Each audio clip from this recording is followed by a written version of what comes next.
The dusty road that wound through the high desert of Nevada had seen little traffic since the old mining boom ended decades ago, which was exactly why rancher Marcus Mac Sullivan preferred to use it when driving his cattle to the northern pastures of his sprawling ranch. On this scorching July afternoon, Mac was riding his horse Ranger along the fence line that bordered the abandoned roadway, checking for breaks in the wire and ensuring that his cattle hadn't wandered into the restricted military zone that lay beyond his property. At 55, Mac had the weathered appearance and quiet confidence of a man who'd spent his entire adult life working the harsh but beautiful country around Battle Mountain, Nevada. His ranch, the Double Eagle, covered 12,000 acres of high desert terrain that had been in his family since his great-grandfather homesteaded the land in 1887. Mac had served 2 tours in Vietnam as a Marine before returning home to take over the ranch, and his military experience had given him both the discipline needed for successful ranching and a deep respect for those who served their country. The Double Eagle Ranch bordered the Fallon Naval Air Station on its eastern boundary, and Mac was accustomed to the occasional sight and sound of military aircraft conducting training exercises overhead. He'd maintained good relationships with the base commanders over the years, even allowing the military to use portions of his land for specialized training when the exercises required more space than the base could provide. As Mac rode along the fence line, checking for damage from the recent thunderstorms that had swept through the region, he spotted something unusual on the old mining road: a convoy of 3 military vehicles, moving slowly through the heat shimmer rising from the asphalt. This wasn't particularly unusual, as military convoys occasionally used the remote road for training purposes. But something about this particular group caught Mac's attention. The lead vehicle was a standard military transport truck, followed by what appeared to be a prisoner transport wagon with barred windows and a trailing security vehicle. Mac could see armed guards in the vehicles, and the convoy was moving with the deliberate caution of a unit transporting high-value or dangerous prisoners. Mac was about to continue his fence inspection when he heard something that made him rein in his horse and listen more carefully. Over the rumble of diesel engines, he could hear shouting from the direction of the convoy, not the organized calls of military personnel conducting routine operations, but the desperate cries of someone in distress. Using his binoculars, Mac focused on the prisoner transport wagon and was shocked by what he saw. Through the barred windows, he could see several men in military uniforms who appeared to be injured and calling for help. One man's arm was clearly broken and hanging at an unnatural angle, while another appeared to be unconscious and slumped against the side of the transport. But what alarmed Mac most was the behavior of the guards. Instead of responding to the obvious medical emergency in the transport, they seemed to be ignoring the injured men entirely. In fact, as Mac watched, one of the guards actually struck the bars of the transport with his rifle, but apparently trying to silence the calls for help. This incredible rescue story is about to reveal a shocking military conspiracy. Hit that like button and subscribe for more amazing true stories that will leave you speechless. Mac's military instincts immediately told him that something was very wrong with this situation. In his experience, military personnel would never ignore injured comrades, regardless of whether those comrades were prisoners or not. The Geneva Convention required proper medical treatment for all prisoners, and American military protocol emphasized the care and protection of captured personnel. Mac spurred his horse toward the road, his mind racing as he tried to understand what he was witnessing. As he got closer to the convoy, he could hear the injured men more clearly, and what he heard made his blood run cold. "Help us," one of the men was shouting. "We're American soldiers. These aren't our guards, they're imposters. Please," called another voice. "They killed our real escorts. They're taking us somewhere to execute us." Mac felt his heart pounding as the implications of what he was hearing sank in. If these men were telling the truth, then this wasn't a legitimate military transport. It was a kidnapping operation being carried out by people impersonating military personnel. The convoy had stopped, apparently because of an overheated engine in the lead vehicle, giving Mac the opportunity he needed to get closer and assess the situation. Staying low and using the sparse desert vegetation for cover, Mac approached the transport wagon from the side where he couldn't be seen by the guards through the barred windows.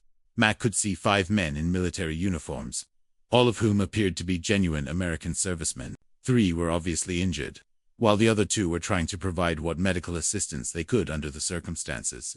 Their uniforms were torn and bloodstained, and their faces showed the strain of men who'd been through a serious ordeal.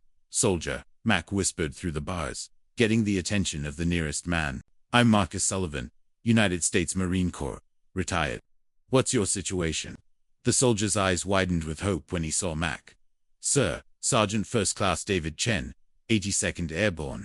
These men kidnapped us from a transport convoy 3 hours ago. They killed our real guards, and they're taking us somewhere to execute us. Why? What's this about? We witnessed a war crime in Afghanistan, sir.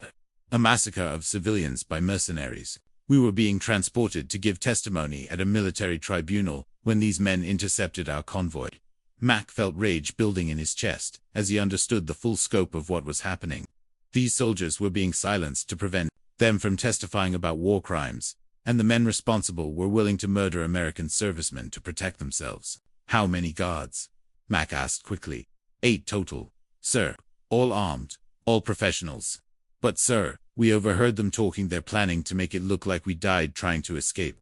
Mac looked at the guards, who were focused on repairing their overheated engine, and hadn't noticed his presence. He was one man against 8 armed professionals.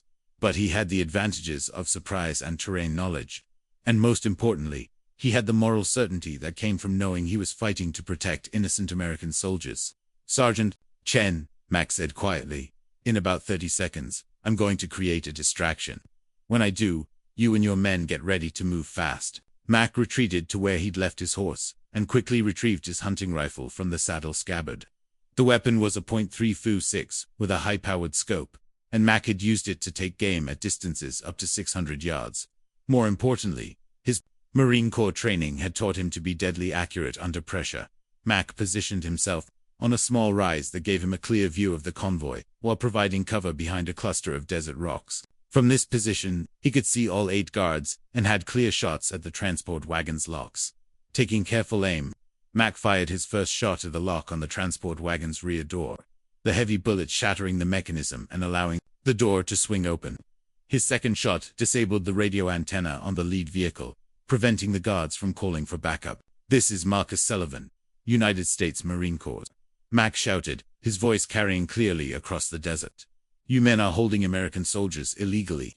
Release them immediately, or face the consequences. The guards reacted with the trained responses of military professionals, immediately taking cover and returning fire in Mac's direction. But Mac had chosen his position well. Their shots struck the rocks in front of him, without coming close to his actual location. Chen, Mac called out. Get your men out of that wagon and take cover behind the vehicles. Sergeant Chen and his fellow soldiers immediately scrambled out of the damaged transport, helping their injured comrades reach the limited cover available in the desert terrain. Mac provided covering fire, his accurate shots keeping the guards pinned down and unable to pursue the escaping prisoners. Sullivan, one of the guards shouted. You don't understand what you're interfering with. These men are traitors. These men are American soldiers. Mac replied, firing another shot that struck dangerously close to the speaker. And you're going to let them go, or I'm going to start dropping you one by one. The standoff continued for nearly an hour, with Mac using his superior position and marksmanship skills to keep the guards from advancing on the escaped soldiers. But Mac knew that his ammunition was limited, and the guards would eventually find a way to outflank his position or call in reinforcements using backup communication equipment. It was Sergeant Chen who provided the solution Mac needed. Mr. Sullivan, Chen called out from his position behind the disabled lead vehicle. I found the guards' radio equipment. I can call for real military support. Within minutes, Chen had established contact with Fallon Naval Air Station, reporting the situation and requesting immediate assistance. The response was swift, and overwhelming military helicopters appeared on the horizon within 20 minutes, followed by ground vehicles carrying genuine military police and medical personnel. As the legitimate military forces surrounded the convoy and took the imposter guards into custody, Mac finally emerged from his defensive position to check on the soldiers he'd helped rescue. What he learned from them would shake his faith in the institutions he'd served, but also restore his belief in the importance of standing up for what was right, regardless of the personal cost. The truth unveiled. The debriefing that followed the rescue took place at Fallon Naval Air Station, where Mac found himself in the surreal position of being questioned by military investigators, while simultaneously being thanked for preventing what they described as an unprecedented attack on American military personnel. Colonel Patricia Jalles, the base commander, personally oversaw the interrogation of the captured guards, while Mac provided his account of the rescue to a team of military intelligence officers. "Mr. Sullivan," said Major Robert Kim, the lead investigator, "what you stumbled onto today was part of a conspiracy that goes to the very highest levels of private military contracting. These men weren't just trying to silence witnesses, they were protecting a billion-dollar criminal enterprise." Mac sat in the air-conditioned military office, still wearing his dusty ranch clothes and trying to process the magnitude of what he'd accidentally uncovered. "Major, I was just checking fence lines. I heard men calling for help and responded. I had no idea I was getting involved in something this big."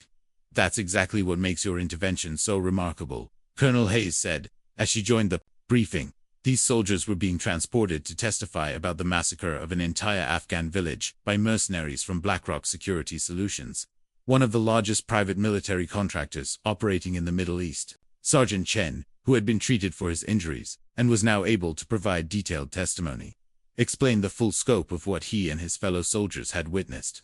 "Sir, we were on a routine patrol near Kandahar when we came across a village that had been completely destroyed," Chen reported.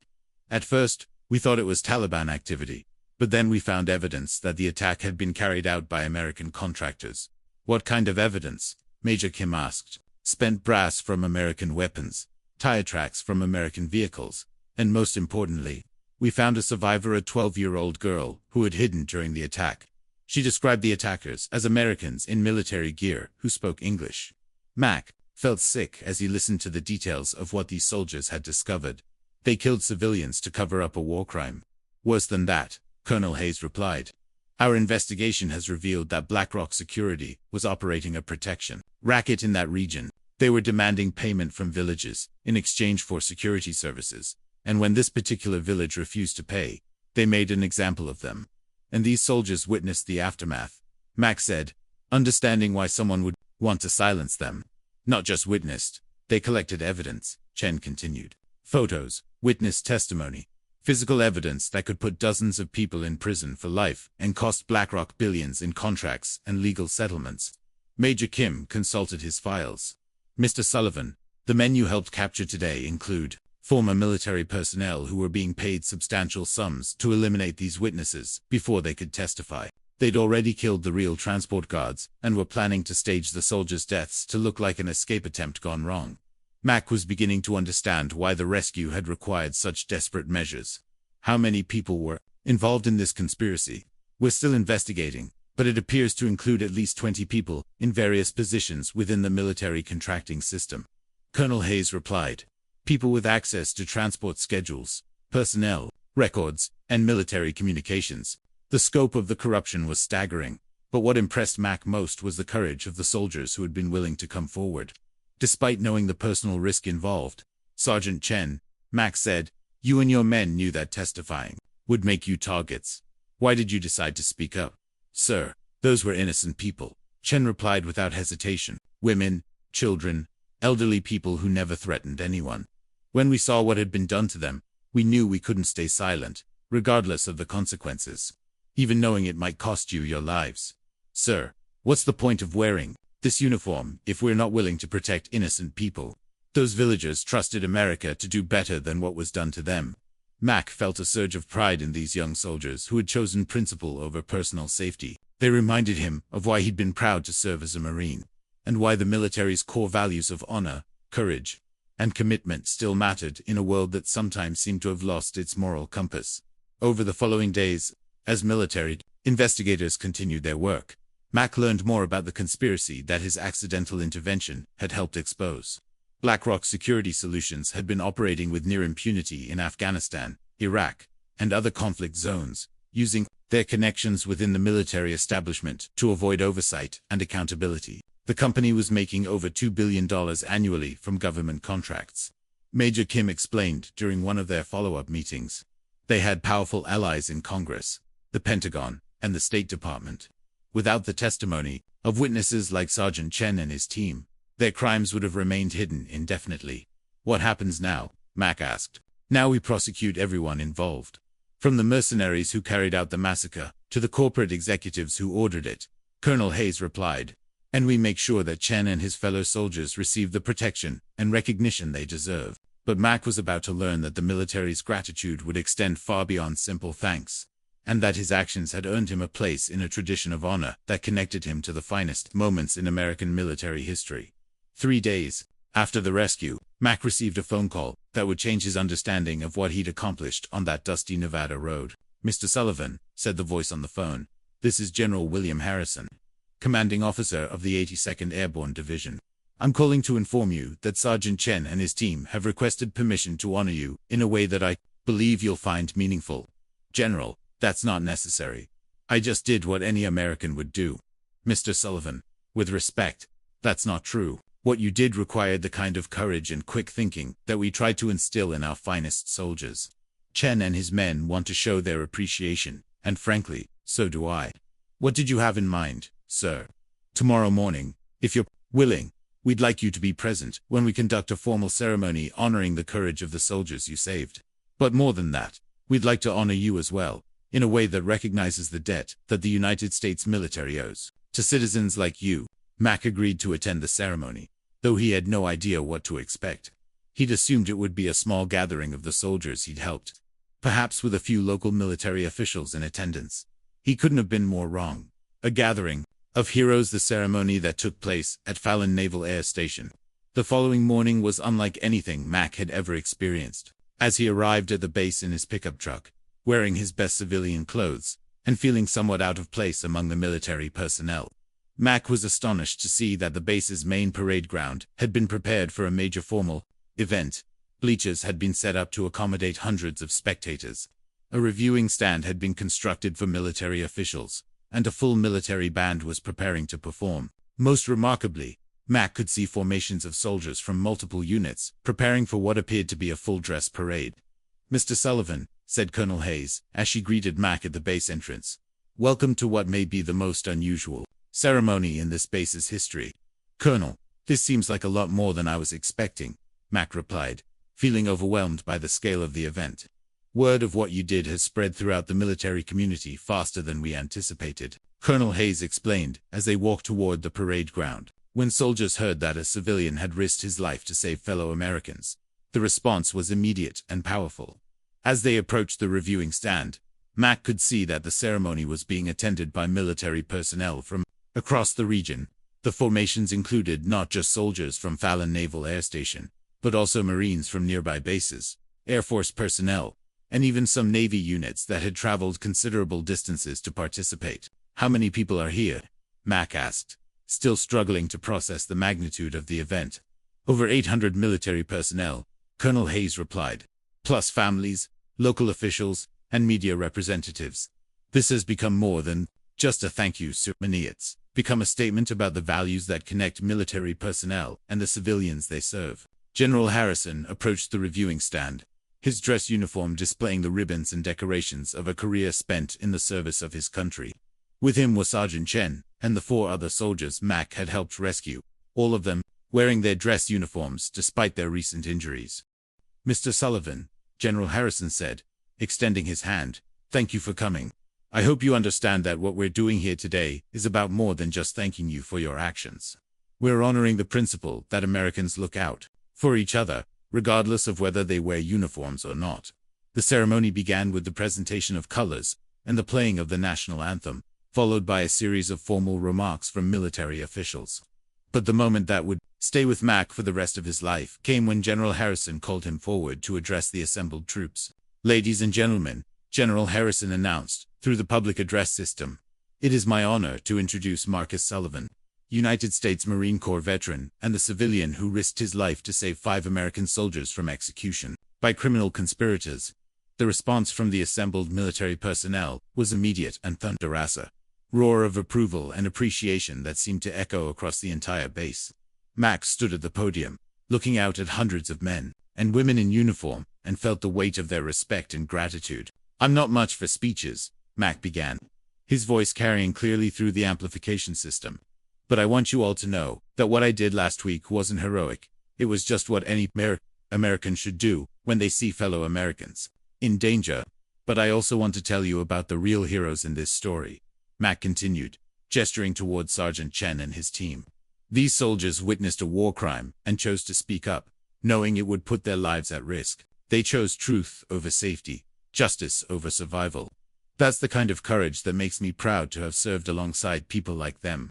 The applause that followed was sustained and emotional, with many of the assembled soldiers openly showing their respect for both Mac and the soldiers he'd rescued. But the most moving moment of the ceremony came when Sergeant Chen stepped forward to present Mac with a gift that represented the gratitude of not just the soldiers he'd saved, but of the entire military community. "Mr. Sullivan," Chen said, his voice carrying clearly across the parade ground. "On behalf of the United States Army, the Marine Corps, the Navy, and the Air Force, we want to present you with something that represents our appreciation for your actions." Chen handed Mac a beautifully crafted wooden box containing a flag that had been flown over the Pentagon, along with a certificate signed by the Joint Chiefs of Staff, thanking him for his service to the military community. "But more than that," Chen continued, "we want to do something that will ensure your actions are remembered by future generations of American service members." At Chen's signal, the assembled troops began what Mac would later learn was a spontaneous and unprecedented demonstration of respect, starting with the soldiers in the front ranks and spreading throughout the entire formation. Every military person present came to attention and rendered a formal salute to Mac. For nearly 5 minutes, 800 American service members stood at attention, saluting the civilian rancher who had risked his life to save their fellow soldiers. The sight was so moving that many of the spectators, including Mac himself, were openly emotional. "Mr. Sullivan," General Harrison said, as the salutes concluded, "this salute represents something more than gratitude.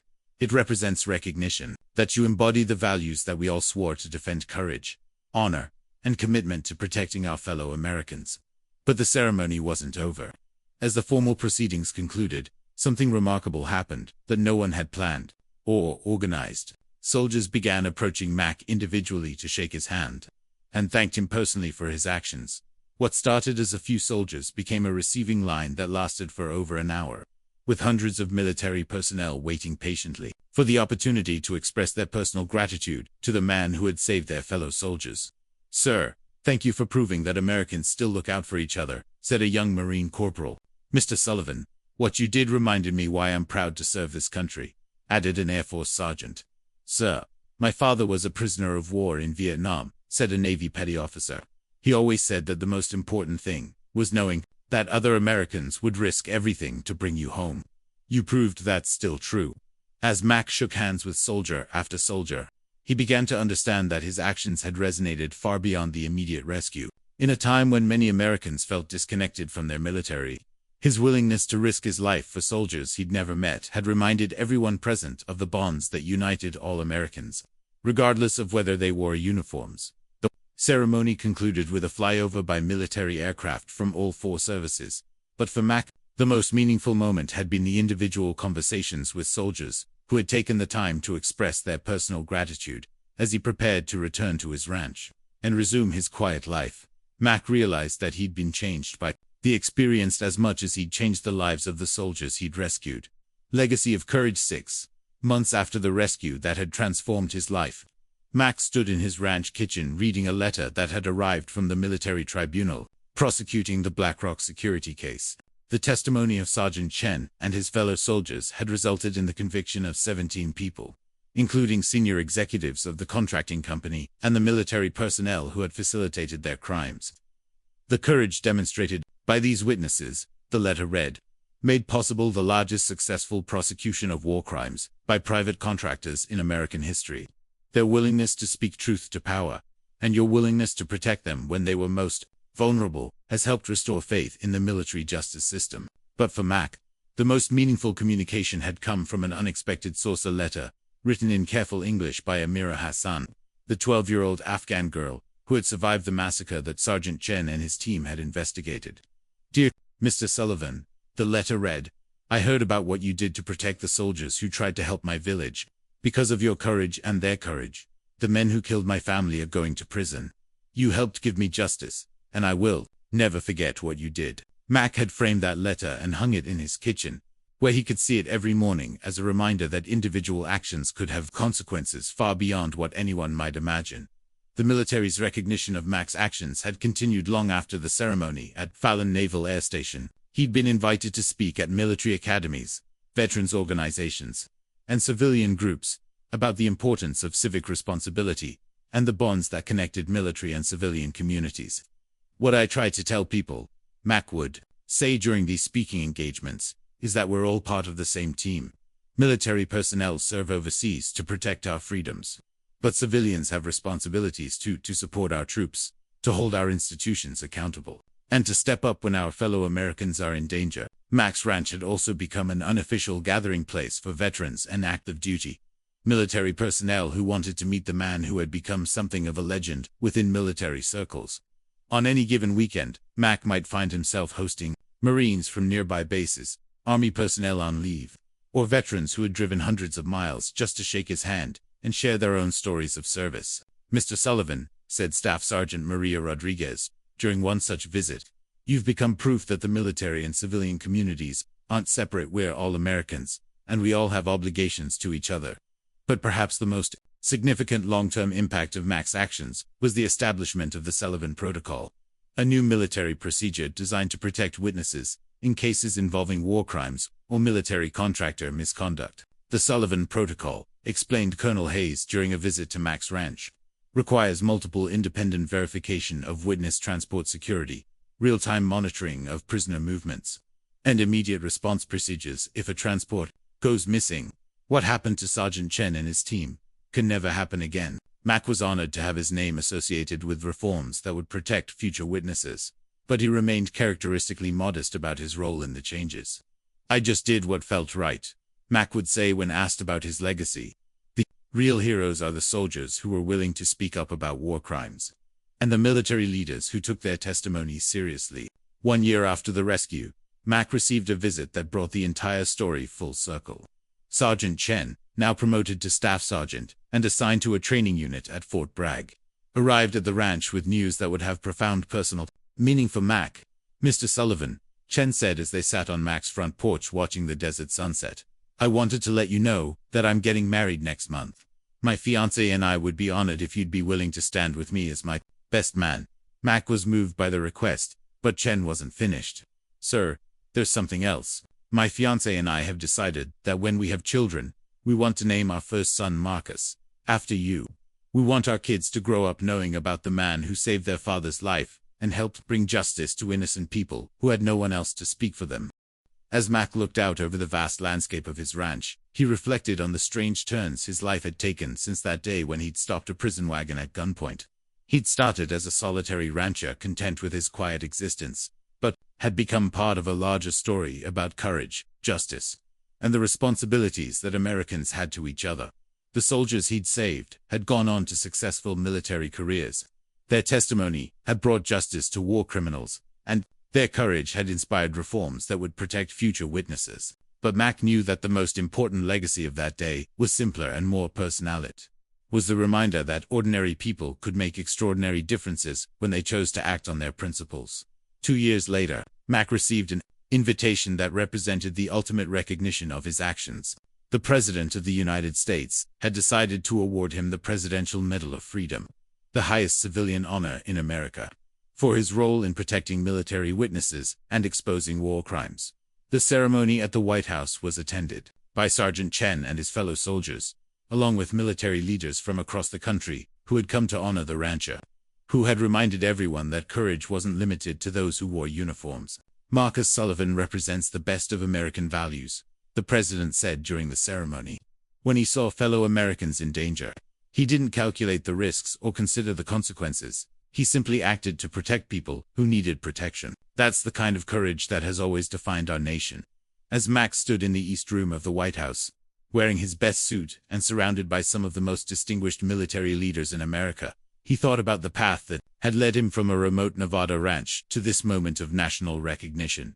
But what moved him most wasn't the medal or the ceremony. It was the presence of the soldiers he'd helped save, now healthy and successful and continuing to serve their country with distinction. Sergeant Chen had been promoted to Sergeant First Class and was training the next generation of American soldiers. The other members of his team had also thrived, using their experience to become leaders and mentors within the military community. "Mr. Sullivan," Chen said as they shared a quiet moment after the ceremony, "I want you to know that not a day goes by that my team and I don't think about what you did for us. You didn't just save our lives, You showed us that the values we'd sworn to defend were still alive in the American people.